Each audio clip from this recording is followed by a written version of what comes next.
This has to be a round of 8. There's no physical mute button on these headsets, right? They're just your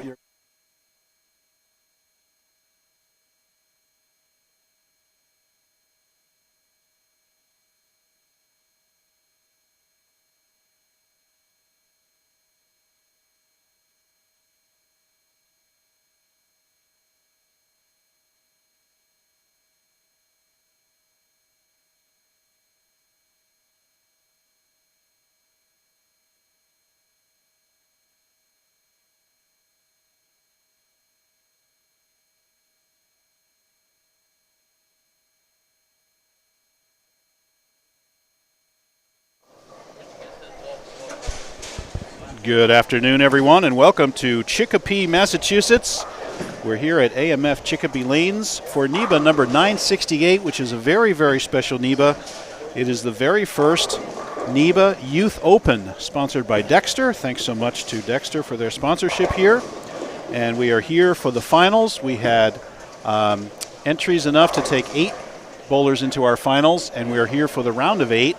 After that, we'll have the round of 4 and then our championship match. So very excited to be here. Joining me to help do some color commentary is Mr. Jeff Purchase. How you doing, Jeff? I'm well, Bruce. Thanks for having me. And pleasure to be here. Great to have you on. I want to hear all about DJBT and your youth event. But first, let's cover the matches we'll be bringing you. Of course, Bruce Hall here. Excited to cover our first Youth Open here for TechVision Livestreaming. And we are going to have 4 matches going on. The way it worked was, Jeff, we had 4 qualifying divisions, as you see a lot in youth tournaments. We had 18 and under girls and boys, and we had 15 and under girls and boys. So each of those qualifying divisions had a leader, and those 4 leaders qualified 1 through 4. Then we had an at-large cut. The next 4 scores also came in, and that's how we chose our 8 qualifiers. And our high qualifier, as it turned out, was Braden Brogan, who shot a very impressive 79 over on this pattern. And the pattern is the, help me say this fast, 2008 EBT Ebonite English Open. Yeah, that's a mouthful. That's a mouthful. It's a very bizarre pattern. 40 feet, 26 mils, 4.09 to 1. So Braden was our number 1 qualifier. And Jaden, those rhyme, Kanto was our number 8 qualifier by virtue of the fact that Jaden was the at-large cut, which ended up being 954. So 46 under for the at-large cut allowed Jaden to make the finals. And he is going to bowl Braden on 23 and 4. Now our live stream is set up now, Jeff, on 27 and 8 and 29 and 30. After that, for the round of 4, we're going to move it to the right. We're going to cover 31 and 2 and 33 and 4 for the round of 4. Then we're going to keep going, and the finals will be on 35 and 6. So it's nice that we have only 8 finalists because we're not going to use any pair twice in the finals. That's so right. It'll be good. So we'll have all, I mean, they're on the burn. We don't re-oil anymore, but they'll each have fresh, quote-unquote, pairs as we move across. So the first match is Braden versus Jaden. Next match, number 3 qualifier, Anna and Tony, on 25 and 6 will bowl Maxwell Benware, our number 6 qualifier. 27 and 8 will be Mia Stalakis against number 5 Justin Goodspeed qualifier. Mia qualified 4th. She was high in the U18 girls division and therefore qualified. And our last match, which we'll see here on 29 and 30, is Kiernan Reeve Patel, the left-handed two-hander, bowling number 7 seed Nathan DeMello, and Kiernan, of course, the number 2 seed. So we've just completed our practice, and now we should be getting ready to go right into our matches. So what have you observed so far, Jeff, about the pattern, about how the kids have been playing them? Thoughts on scoring and all that? I have to say, I think 79 over is a pretty impressive score. We actually had 3 kids plus. Justin and Maxwell also shot plus for their 5 games. I would agree that the lanes were fairly difficult out there. They played tight. I think you had to come in at the right angle for sure.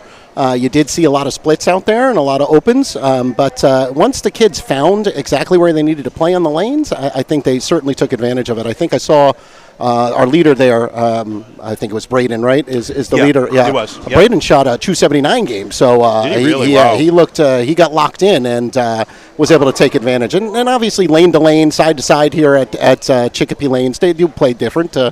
some of the high side here does play a little different than the low side. So saw some of that as well. So across, we used 23 to, was it 38? I think 37, 38, 37, yeah. 38. Yep. Okay, so did you see them play different across? Yeah, I these think pairs? there was, if you were in the middle, the scores seemed to be a little bit higher than either of the ends. So I think I saw some of that as well. Okay, interesting. Yeah. So we'll see if that plays out here. Right. We're obviously in the low end and somewhat in the middle. 29-30 is kind of in the middle of those. Right. Then we'll definitely move to the middle, 31 through 34 for the round of 4. Sure. So we'll go from there. So here we are. We're getting underway here, and we're about to see Kiernan's first shot on 29, and we've already seen the first shot in the Stalakis match by Justin Goodspeed, who struck on lane 27. So we're off to the races. Here we go. One of the cool things, Bruce, about this tournament, and it brings together a lot of different age divisions, and you'll notice here in this matchup between Ben Ware and Anthony, young Anna is just 12 years old, right? A 12-year-old two-hander out of Connecticut, really a tremendous talent.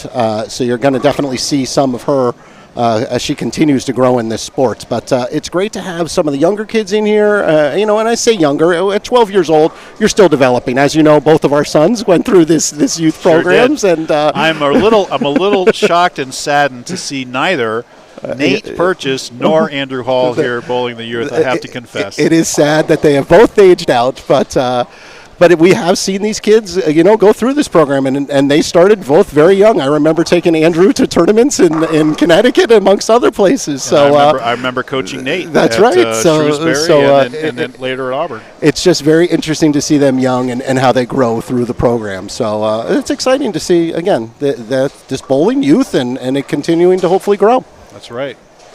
So here's now all over to the left of your camera. You can see some shots by the lower pairs. We're only covering 27 through 30 directly on the live stream, but you can see off to the left the other balls going down the lane, and we will cover all these matches for you. Here's Mia Stalakis making her second shot after sparing in the first and goes high for a baby split.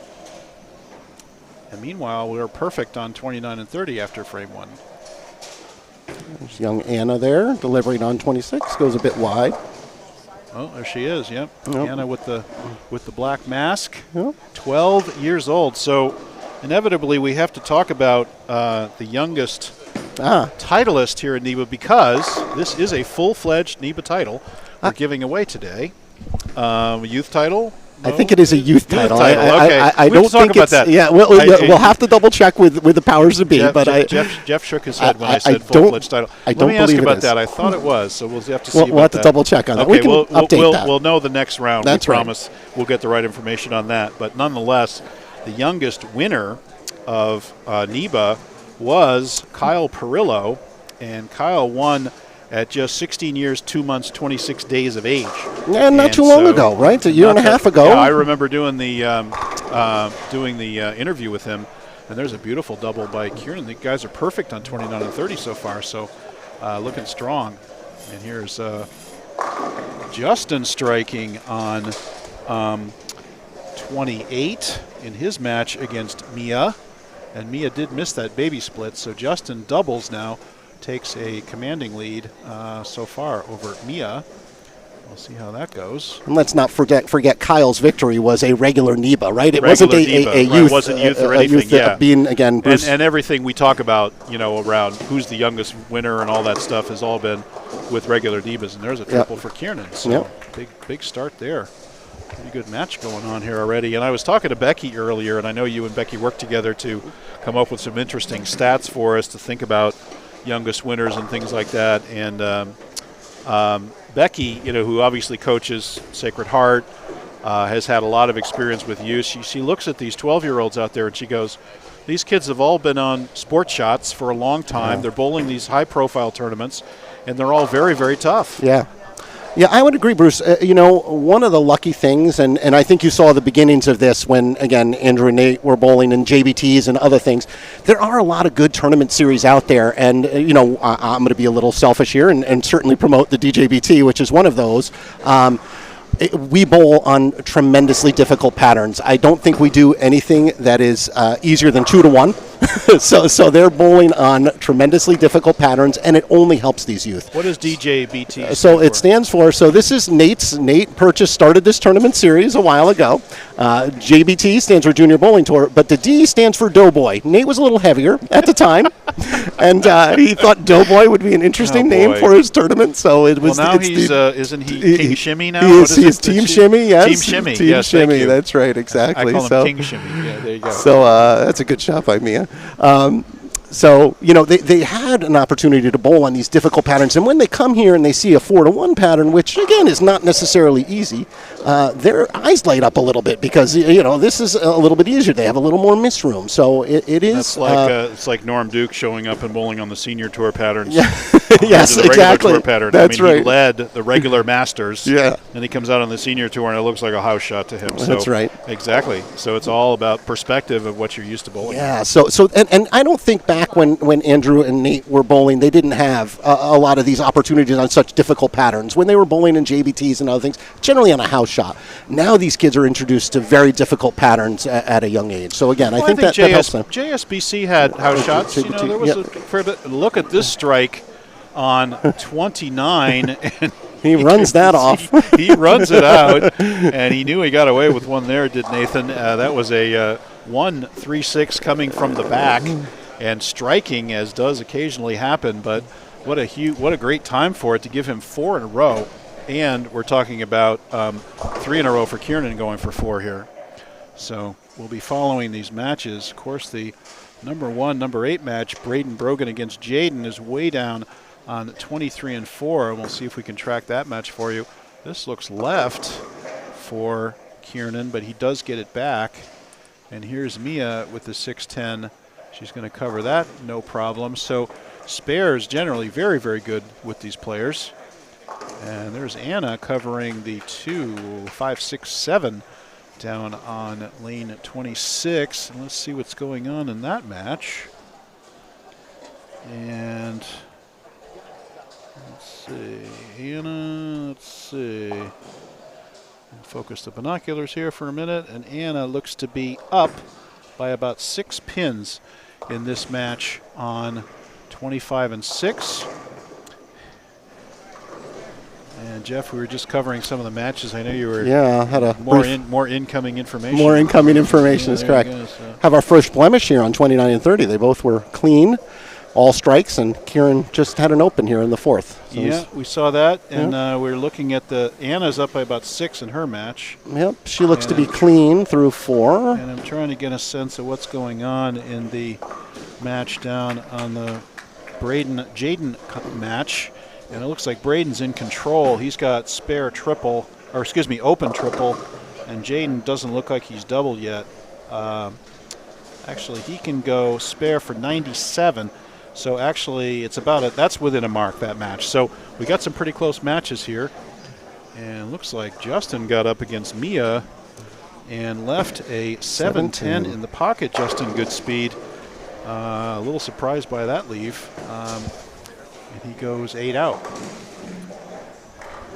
So as you said, here's an open by Kiernan. It's going to put him behind by 30, now 24 behind just with that one open. And now a bucket, which he carries, 3-5-6, good cover on the bucket. So you'd mentioned, Bruce, Kyle Perillo. I've got a couple other bowlers here, and again, the youngest NEBA winners, just rattle them off as well. Tyler Perry, he was 16 years, 5 months, just 3 months older than Kyle when he won his championship in April 2013. And even more recently, Randall Dunbar, who is, again, a rising star here, bowls a lot of the NEBAs, always does very, very well. Phenomenal player. He won his first NEBA at 16 years, 9 months in February. So this was, just a year ago, Randall won his title. And then Tom Hankey won as well. Tom Hankey, a well-known name around the bowling circles as well, had a great college career. What a resume Tommy has. Exactly. Down in Weber and national titles, individual titles, just phenomenal. Absolutely. Phenomenal there. So, and coming into the booth, we would like to welcome current NEBA president, Mr. Christopher Viali. How you doing, Vic? Good, Bruce. Good, Hey, Bruce. Get your Can you mic hear me? right. Get your mic right up there next to your. There you go, How's buddy. that? Yeah, much better. How are you? Good, good. Well, Glad to be thanks. here. This is excellent. Yeah, this is kind of your home turf, and first youth event is fantastic. I know you had coordinated the youth exhibition matches in the past, right? We had the team youth against the team NEBA All-Stars, right? That had a lot to do with Chris Forey. Okay. That was one of his brainchilds, which is, it was great. Those events were fantastic. I remember calling one right here down Yep. on, I think it was 37-8 or 35-6 or something like that. So that was good. That's something we did with youth. And we've been talking a lot about, when youth first came into NEBA, which turned out to be 2013. It was voted on at the 2012 annual meeting. Jeff's been filling us in on the youngest winners and a little bit on DJBT and some of the other stuff there. So what's your take on the tournament? Now, is this an actual NEBA title or is this just a youth title? It's a youth title. It's a youth title. Yeah. Thank you. Okay, I had that wrong. Okay, glad to get that clarified. So it's a youth. It'll be a youth title. But it's a good turnout for our first event. Yeah. It's not the best time of the year. We'll work better next year, coordinating with Jeff and Melissa and the other tournament directors of youth events in our area. Yep. To make sure that we schedule this on a weekend that can work best for everybody. Yeah, absolutely. Well, of course, we want to thank Megan Haas and all the staff here at Chicopee. They do a great job hosting the event. Very helpful with us setting up the live stream, and everything's running flawlessly. So I know this house really runs like a top. Yeah, I got a breaking news too. What's that? So Megan Haas had a great suggestion. We'll find out whether or not, but her thought was the winner of this event would bowl the winner of the regular event tomorrow afternoon after we're done for a one-time, just a one game for the champion of the weekend. The center's putting 100 up. There's a parent putting 100 up. I'll put 100 up. We'd probably raise, I would imagine, 500 for this one single match. That's fantastic. But we just have to find out whether or not the youth's family can stay another night. What a great idea. TechVision right now will put up 100. TechVision will put up 100 too. Yeah, on I'm the sure we spot. can. I'm Absolutely. sure we can raise 500 or so. Yeah, for no something doubt like about that. it. No doubt about it. a That's great idea. fantastic, and all smart money, of course. Yeah, it's all smart money. Yeah, that's yeah. great. Well, for the youth, I guess if the adult wins, it's cashola, right? It's cashola, that's right. There you go.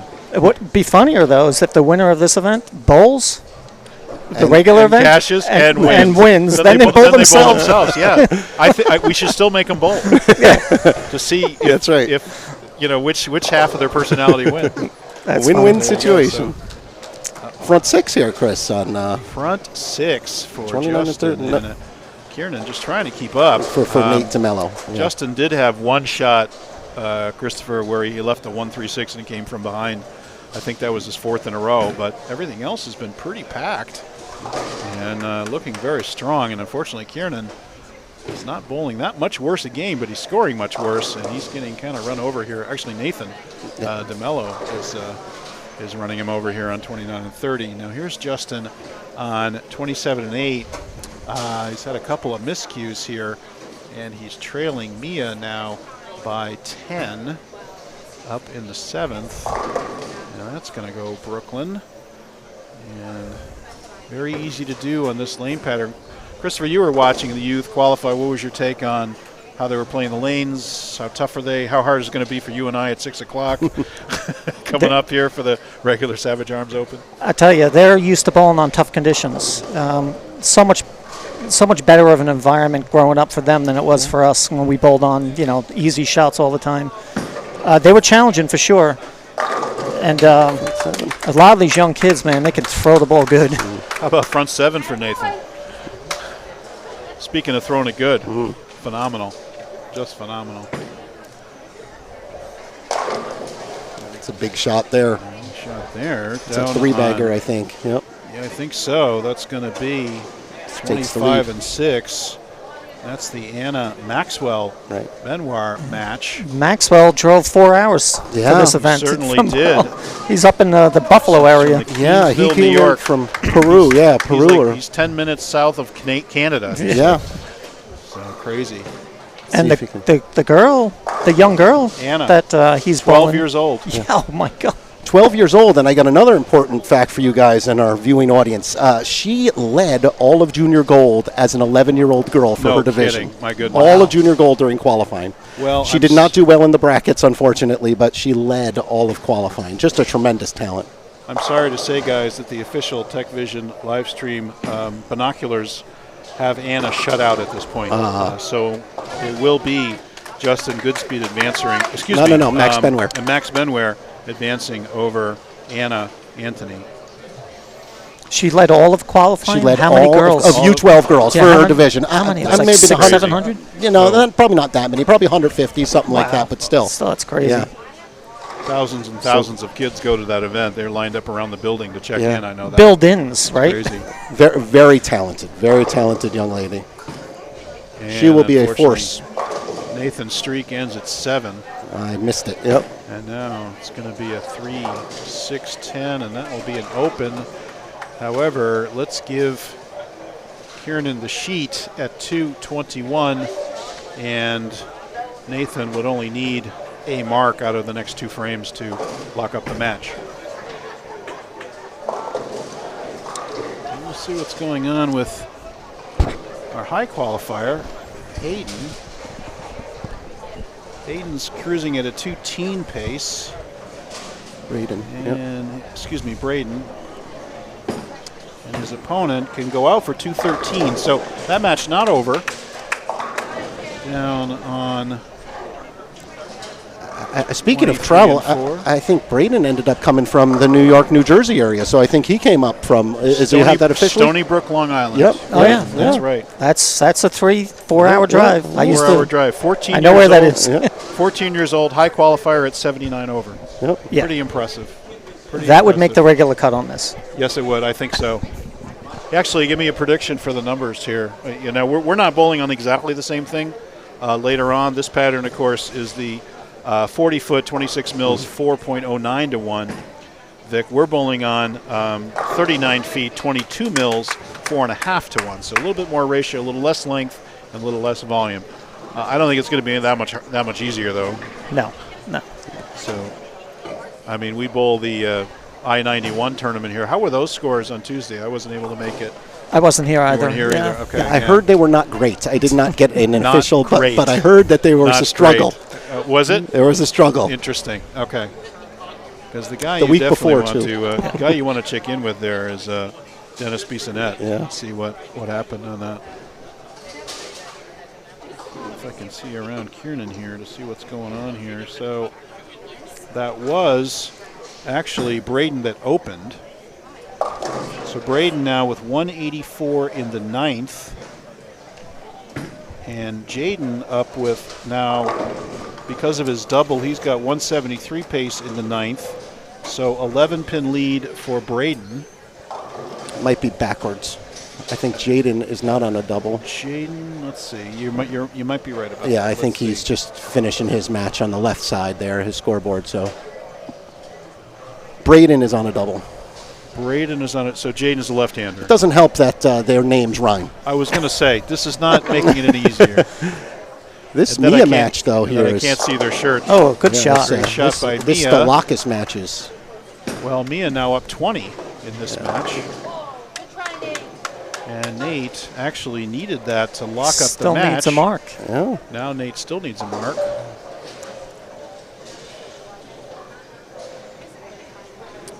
So only one match is done. We know that Benware beats Anthony. So Max moves on. Again, he traveled from quite some far distance, as we mentioned. Mia needs to beat 192 to lock up her match, which means she would need this strike. Pretty good looking shot. Great nice shot. Great shot. Wow, beautiful shot by Mia. Again, these kids are unfazed. Yeah.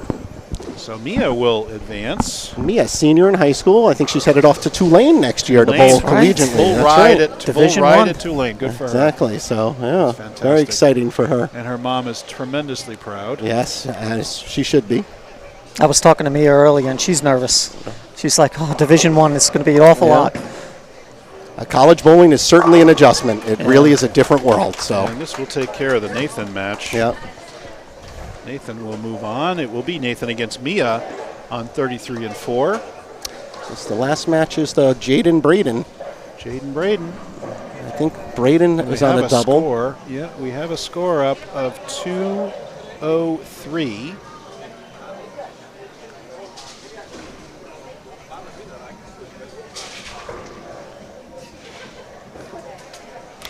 That would mean Braden's up. He's going to need at least this first hit. And blows the rack and carries it. Puts him at 183 in the ninth. Now he needs 9 spare to tie. No, excuse me, he needs the next hit. Because he's up against 203. He needs 1 more hit to win. 9 spare, loses by a pin. So our high qualifier, having all he can take against the number 8 seed, Jaden, and needs this hit. You can see it on the left part of your screen. He's on 24, needs this strike to advance. And playing the middle, packs it. Great and shot. Goes off the sheet for 2. He's in the 2 teens, and Braden will move on. Clutch performance in the 10th by Braden Brogan. That was big. And he'll move on to face Max on 31-2. 14-year-old, right? 14-year-old. Going that up there, right? and I think that's what you mentioned, right? So he's 14 yep. from Stony Brook, Long Island. Yep. Let's see. Max is 13, so Yep. 14 and 13. Me is 17, and Nathan, of course, 17 is as well, also 17. Yep. So the 17-year-olds against the youngsters. So we'll see what happens. A good shot. And Kieran bowling an excellent game, just not enough against Nathan. And we're going to wrap things up as soon as Kieran finishes off here, and we will move our Mevo. Once again, we are not using the same pair twice here in the finals. We're going to migrate to the right. We'll use 31-2 and 33-4 for the next set of matches. And then we'll go to 35-6 for the final. Guys, can you stick around? Absolutely. Some commentary? Yep. Fantastic. Thank you so much for coming on. Thanks, everybody, for tuning in on a beautiful Saturday. And we'll be right back with the round of 4 at the Dexter Youth Open, the first ever NEBA dedicated youth event. And one more shot here from Cunin, and we'll be on our way. Quick reminder, tonight 6 p.m. Savage Arms Open, first round of qualifying. Tomorrow 9 and 12:30, and then the finals tomorrow afternoon, a standard NEBA. Come on down, still openings on all squads here at AMF Chicopee. I think we're going to have a good turnout. I feel it. Feel it too. We usually draws here. Yeah.